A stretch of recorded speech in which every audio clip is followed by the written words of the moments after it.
안녕하십니까. 보수적인 투자는 마음이 편하다 카페장 바람의 숲이라는 비명을 쓰고 있는 김철강입니다. 이제 나흘 뒤면은 드디어 보수적인 투자는 마음이 편하다 카페의 리서치 센터의 전망 포럼이 이제 개최될 예정인데요. 제가 시간을 한번 계산해 봤더니 제가 그 투자 이론 마르크스 철학과 주식 투자에 대해서 발표를 하고 난 다음에 저희 멤버들이 발표할 시간을 계산해 봤더니 1인당 20분씩 밖에 되지 않습니다. 그래서 이 친구들이 지금 준비한 게 2주씩 준비를 했는데 그 20분 내에 발표해 놓은 건 너무나 벅찰 것 같아요. 특히 이 지금 준비한 친구들 중에서 파워포인트 자료도 뭐 100장씩을 준비한 친구들이 있는데 이 친구들이 도저히 20분 내에 다 발표를 할 수가 없을 것 같아서 부득이 당일 제가 이제 투자 이론 부분에 한 30분 정도 발표할 예정이었던 마르커스 철학과 주식 투자 부분을 유튜브 동영상을 찍어서 발표에 가름하고요. 당일은 20분 정도 그냥 에코마케팅 스프리마 HQ를 중심으로 질의응답만 받는 걸로 진행을 해서 제가 발표하는 시간을 다른 친구와 동일하게 30분 정도로 줄이고 제가 줄어드는 시간만큼 다른 친구들이 더 많이 발표할 수 있도록 하는 게 좋을 것 같아서 미리 마르커스 철학과 주식 투자 부분에 대해서 오늘 유튜브에서 찍어서 올리도록 하겠습니다. 뭐 제가 마르커스 철학과 주식 투자라고 하니까 뭐 대단한 것처럼 이제 물어보시는 분이 계시는데요. 뭐 특별한 건 아니고요.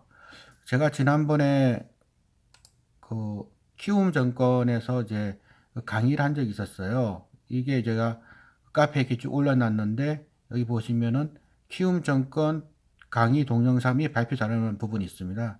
이거 한번 클릭해 보시면은 이렇게 쭉 이제 나와 있거든요. 이제 제가 이제 키움 정권 강의 동영상 이거는 보시면은 이제 로그인 하지 않은 게 보이시죠? 로그인 안 했죠?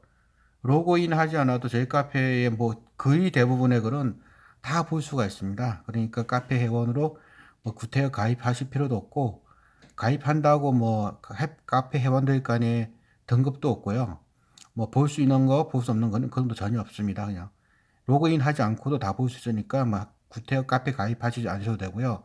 여기 키움 정권 강의 동영상이라는 부분을 클릭해 보시면은 예, 이것도 이제 무료로 나오거든요. 그래서 어, 채널 K 이제 동영상 이렇게 쭉 보시면은 예, 제가 지난번에 이제 특강했던 게 이것도 무료로 다 나옵니다. 보시면 나오시죠? 그러니까 이제 여기 이거 보시면 되니까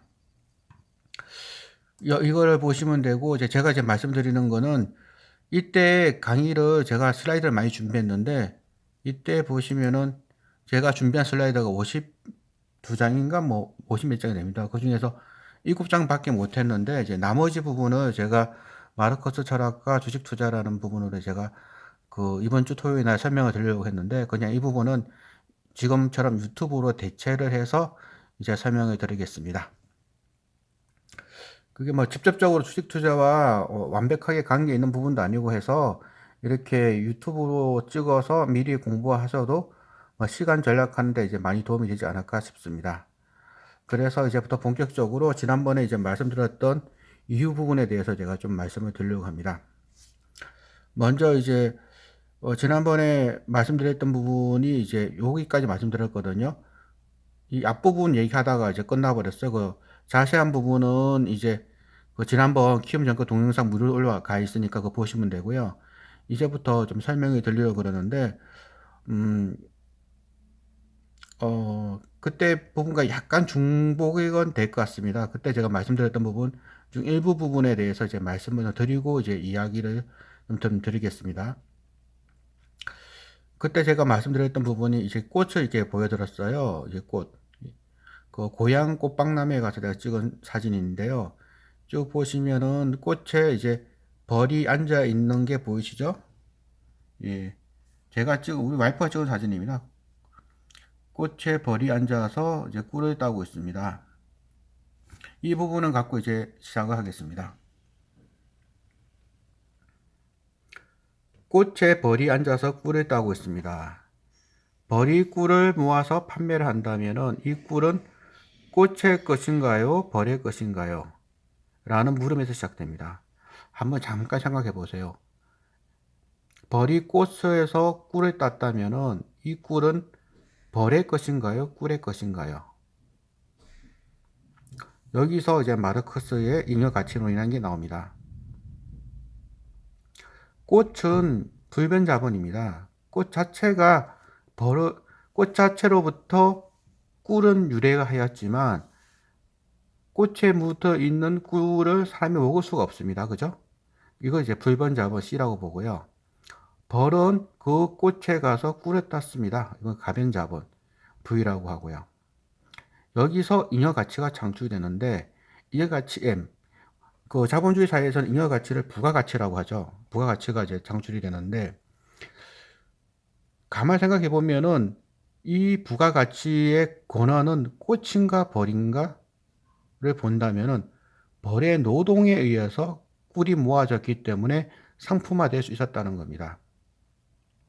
다시 말해서 꿀의 잉여 가치는 꽃에 있는 것이 아니라 벌의 노동에 있는 겁니다. 그래서 저희 이거를 주식회사로 나눠서 본다면은 우리가 추구하는 주식 투자의 수익의 본질은 어떤 주식회사가 부가가치를 창출해서 자본 총계를 높여가는 게 우리가 원하는 것이거든요. 그죠? 그러면은 부가가치를 높이기 위한 이 벌의 노력, 이 노동이 부가가치의 권한이 된다는 겁니다. 이거를 좀 더 주식회사를 한번 보겠습니다. 이거는 삼성전자의 그 연간 BPS입니다. 2013년부터 2017년까지 5년치 연간 자본 총계를 한번 보겠습니다.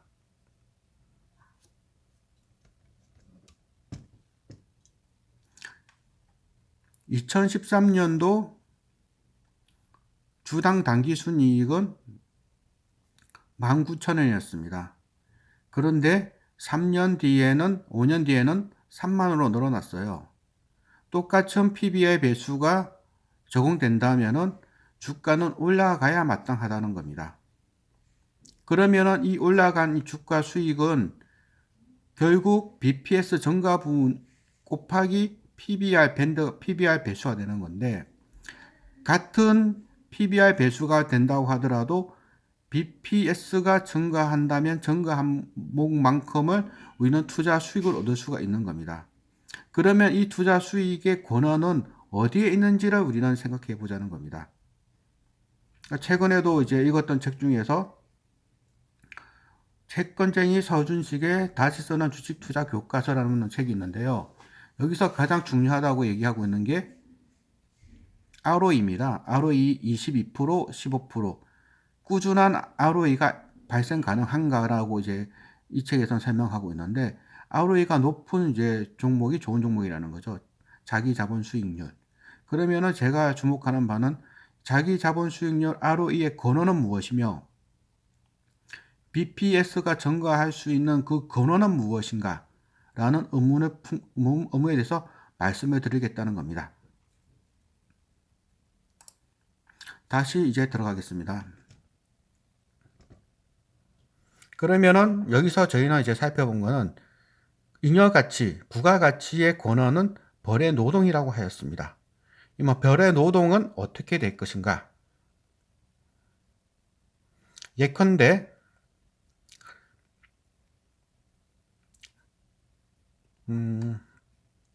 불변 자본과 가변 자본을 했죠. 불변 자본인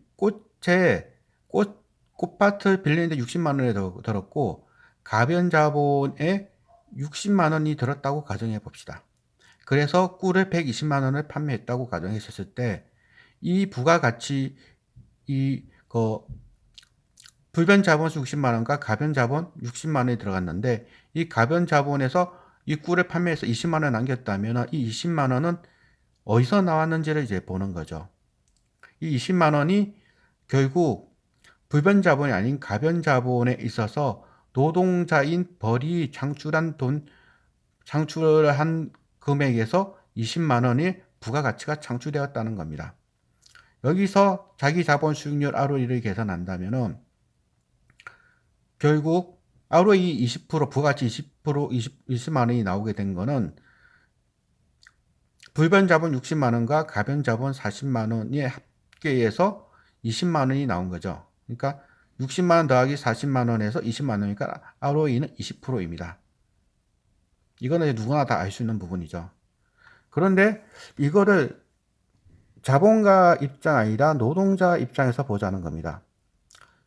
노동자인 이 벌의 입장에서 본다면은 벌은 꽃은 가만히 있는 거잖아요. 60만 원은 이제 그 불변 자본은 그대로 이제 있는 거죠. 그죠? 60만 원은.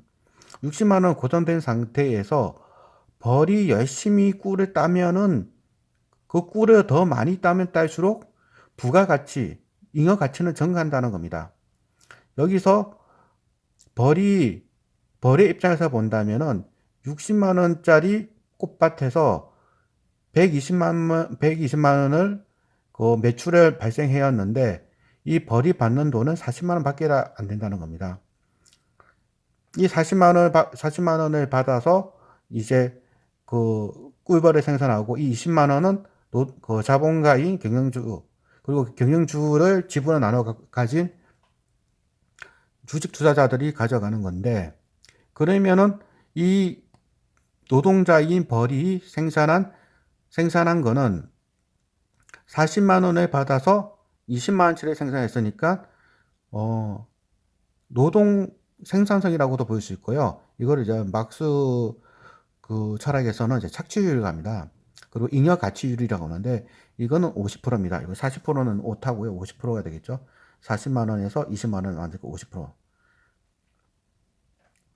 다시 말해서 40만 원을 받은 이 사람이 20만 원을 만들어냈기 때문에 잉여 가치율은 50%가 되는 거죠. 그러면은 이렇게 생각해 봅시다. 그 시간당 만 원을 창출해 주는 노동자인 벌의 입장에서 본다면은 벌은 60시간을 일을 하고 60만 원의 이제 매출을 창출해 내었는데 이 사람이 받는 임금은 40만 원밖에 되지 않습니다. 나머지 20만 원은 자본가인 경영자가 가져가는 거겠죠. 그래서 이거를 이제 막스 이제 주의에서는 40시간을 필요 노동이라고 그러고 20시간을 잉여 노동이라 합니다. 지금 노동자들은 주 60시간을 노동을 하고 40시간 임금을 받는 반면 자본가들은 일을 하지 않고 이 노동자당 20만 원을 착취한다고도 볼 수가 있는 겁니다. 그러면은 결국 노동자들은 주 60시간을 일을 하면서도 자기 개발을 할 수 없어서 그 필요 노동 플러스 잉여 노동 중에서 잉여 노동은 이제 착취를 당하기 때문에 필요 노동만 갖고 임금만 받고는 그 자기 개발할 시간이 부족하다는 겁니다. 하지만 자본가는 이 노동자당 20시간을 착취할 수 있는데 이 노동자가 한 명이 아니라 100명이라면은 이 자본가는 100노동자로부터 이 노동자는 20시간을 착취하기 때문에 2000시간을 이제 사는 거죠. 그래서 여기서 부익부와 빈익빈이 이제 발생한다는 겁니다. 노동자들은 더 많은 시간을 가질 수 있기 때문에 이 남는 이 시간을 통해서 자기 개발을 통해서 더 부자가 되고 노동자들은 노동하면 할수록 자기 개발할 수 있는 시간이 줄어들어서 더욱더 가난해진다는 게 마르크스주의의 기본적인 원리입니다. 이건 이제 노동자 관점에서 제가 본 거고요. 지금까지는 이제 자본가 입장에서 봅시다. 자본가 입장에서 가장 중요한 것은 특별 잉여 가치라는 겁니다. 앞서 말한 것처럼 불변 자본, 가분 자본, 그 잉여 가치가 이제 생긴다 했을 때 앞서는 60만 원, 40만 원, 20만 원 돼서 120만 원이었는데 이번에는 240만 원을 만들어냈다고 가정해 봅시다. 그런데 이번에는 V와 M은 고정이 되어 있고 그러니까 V는 고정이 되어 있는 상태에서 C와 M은 이제 손해된 거죠. 특히 C 부분에서 이 경영자인 자본가가 앞서에서는 60만 원 주고 꽃밭을 빌렸는데 이번에 120만 원, 2배 정도에 되는 돈을 주고 불변 자본을 획득했다고 합니다. 그런데 똑같은 별에게 똑같은 임금을 줬는데 이 꽃밭에는 꿀이 너무너무 많아서 똑같은 노동을 하고도 부가가치, 잉여가치는 80만 원을 창출했다고 가정해 봅시다.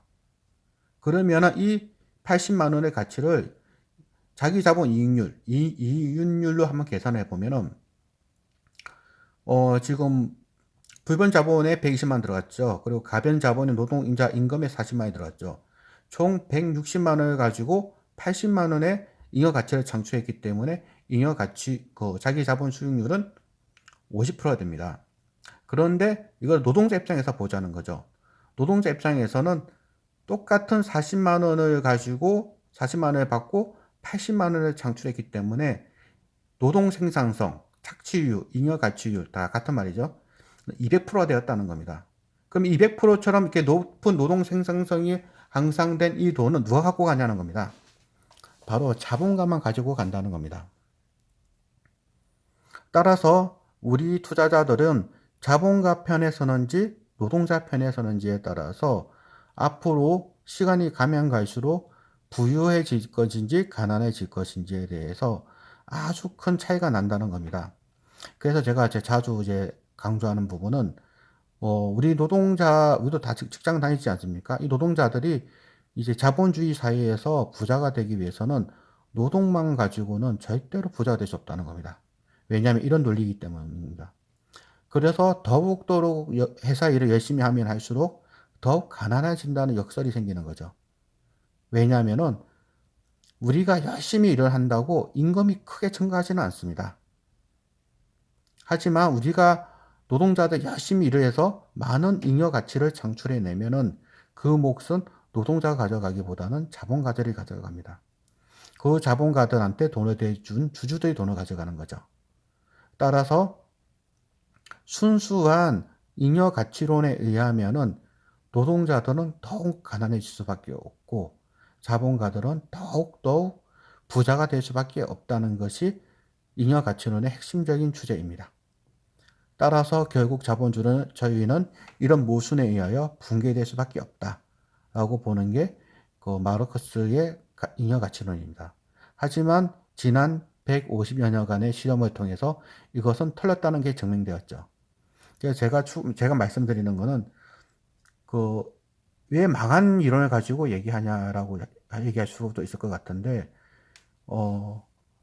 우리나라 이 자본주의는 딱 두 가지의 큰 기둥이 있다고 저는 봅니다. 아담 스미스가 말하는 국부론과 칼 마르크스의 잉여 가치론이 지금 현대 자본주의 사회에서는 믹싱이 되어 있는 겁니다. 이거를 수령 자본주의자라고도 하고요. 많은 영향을 받았기 때문에 핵심적인 원리는 이해를 해야만 주식 투자도 올바르게 잘 이해할 수 있다는 겁니다. 이제 약간 딴 얘기를 한번 해보겠습니다. 다음 나라 중에서 노동 시간이 가장 긴 나라는 어디일까요? 라고 질문을 제가 드리려고 그랬어요. 첫 번째는 한국, 미국, 일본, 프랑스 중에서. 그럼 많은 사람들이 아마 대한민국이 노동 시간이 가장 길다라고 답을 드릴 것 같은데요. 이렇게 쉬운 문제는 냈을 리가 없죠.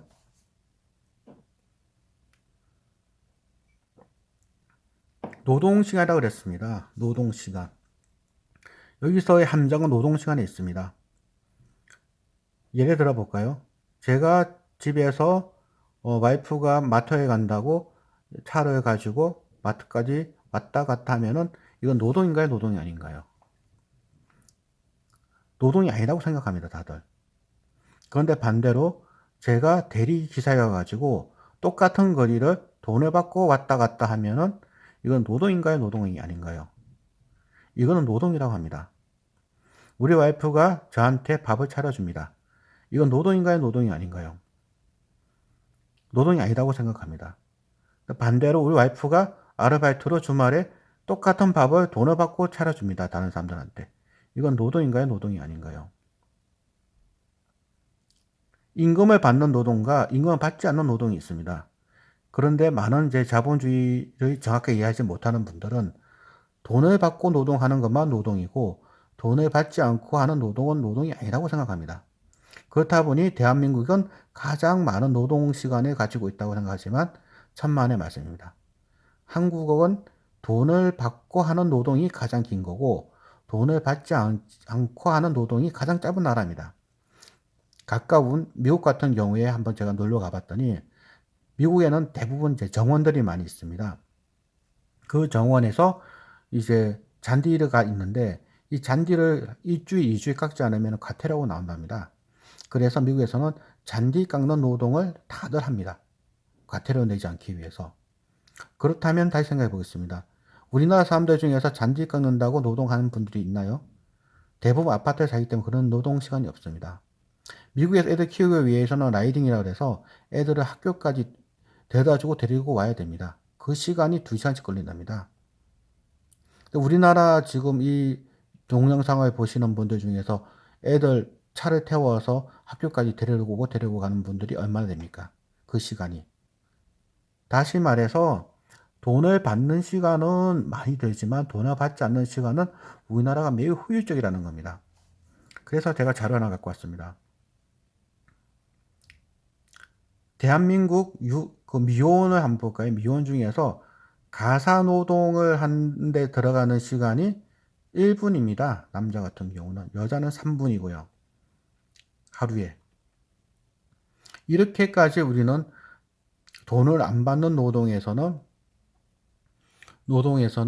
많은 시간이 적고 돈을 받는 노동에서는 많은 이제 시간을 이제 투자를 한다는 거죠. 하지만 제가 앞서 말씀드린 것처럼 자본주의적 생산관계가 전면적으로 받아들이는 자본주의 사회에서는 노동자적인 생산관계가 아니라 자본가적인 생산관계를 추구해야 된다는 겁니다.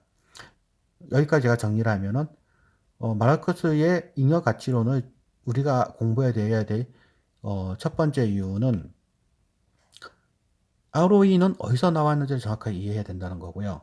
두 번째는 자본주의 사회에서는 노동자의 삶보다는 자본가의 삶을 살기 위해 노력해야 된다는 겁니다. 이제 다시 이제 계속 진행하겠습니다. 여기서 저는 또 화폐와 자본의 차이점을 말씀드렸습니다. 앞서 제가 설명드린 것처럼 자본주의 시대에는 모든 걸 상품화합니다. 상품, 제가 우리 와이프를 마트에 데려다 왔다 데려다 오는 거는 그거는 이제 상품이 아니죠. 하지만 제가 대리기사라든지 그렇게 일을 한다면 상품이 됩니다. 또한 와이프가 음식을 맛있게 차려주는 것은 상품이 아니지만 와이프가 음식을 맛있게 만들어서 남한테 팔면 그건 상품이 됩니다.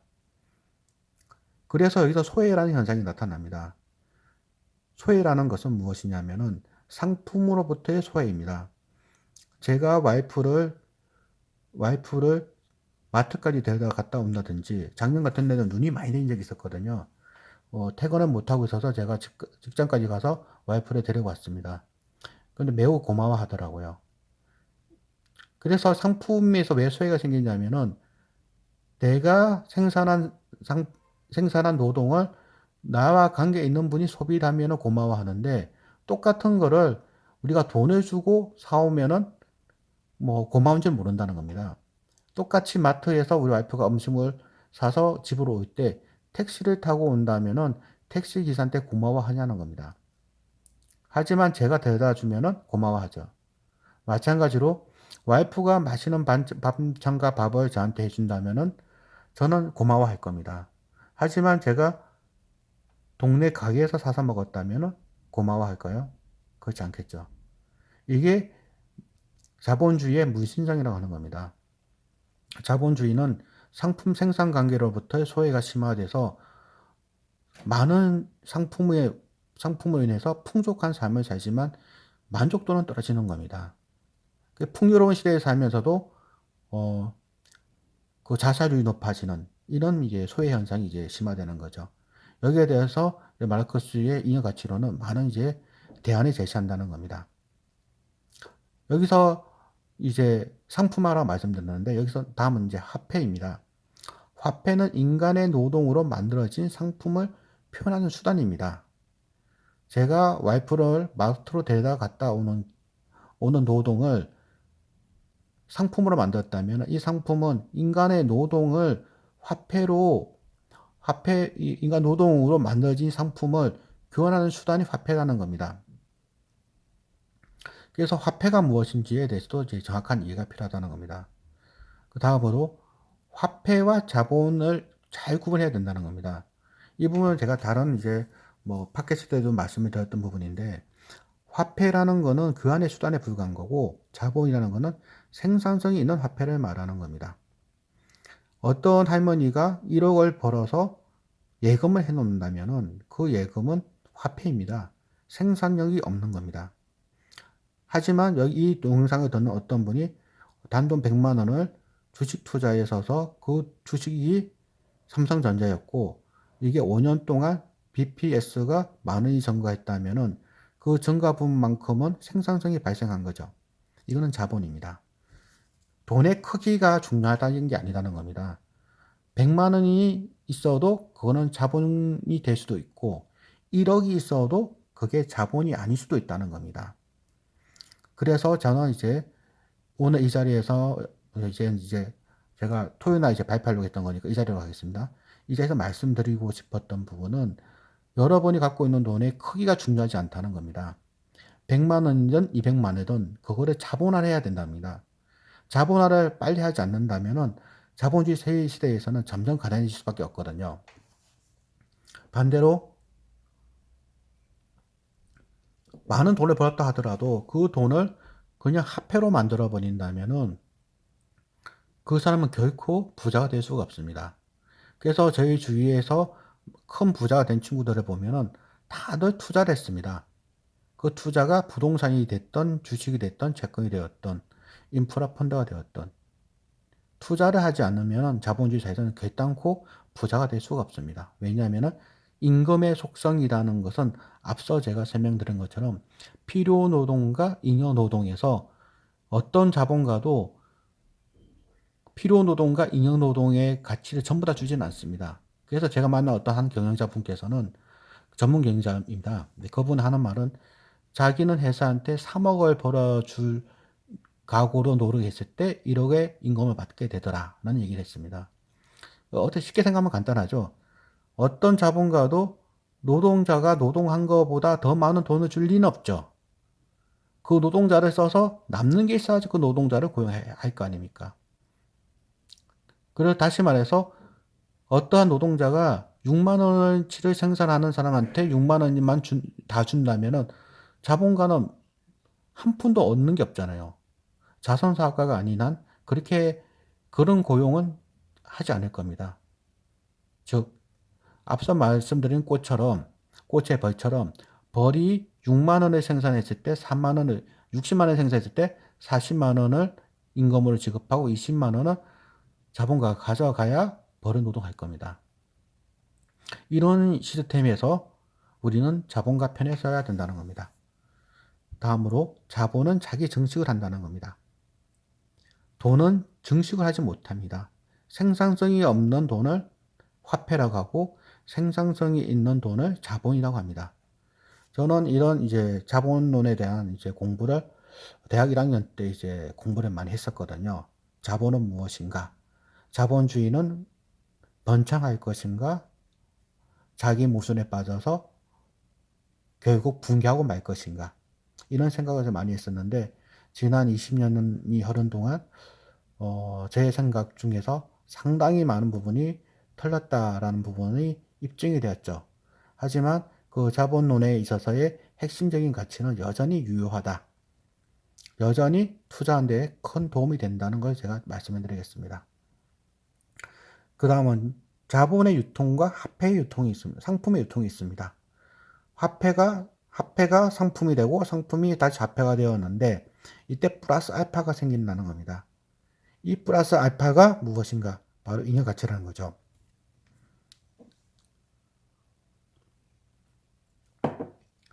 이거는 이제 지난번 강의 때도 내가 이제 보여드렸던 부분인데, 이거는 유튜브에 가면요,